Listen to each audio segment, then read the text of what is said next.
നമസ്കാരം പ്രിയമുള്ളവരെ, മുസ്തഫ കുന്നത്ത്. മധുര തേൻമൊഴികളിൽ അഭിരമിച്ച് കുടുംബ ബന്ധങ്ങളെ മുറിച്ച് ചാടിയവരൊന്നും നല്ലൊരു ജീവിതം അനുഭവിച്ച് തീർത്തിട്ടില്ല.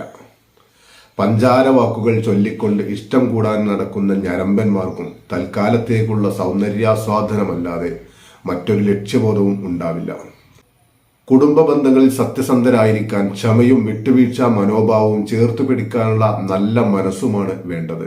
പല പാത്രങ്ങളിലും കൈയിട്ട് വാരി പല വിരിപ്പുകളിലും കിടന്ന് താൽക്കാലിക സുഖമനുഭവിച്ച് ലക്ഷ്യബോധമില്ലാതെ ജീവിതത്തെ കൊണ്ടു നടന്നവർക്ക് അവസാന നാളുകളെ ആസ്വദിക്കാതെയും സത്യസന്ധമായ ഒരു കൂട്ടില്ലാതെയും നേരും നന്മയുമുള്ള ബന്ധങ്ങളില്ലാതെയും നരകിച്ച് മരണത്തെ പുൽകാൻ കാത്തിരിക്കുന്ന അവസ്ഥയിലെത്തിച്ചേരുകയാണ് പതിവ്.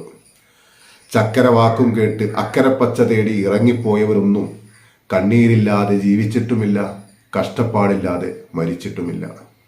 നന്ദി, നമസ്കാരം.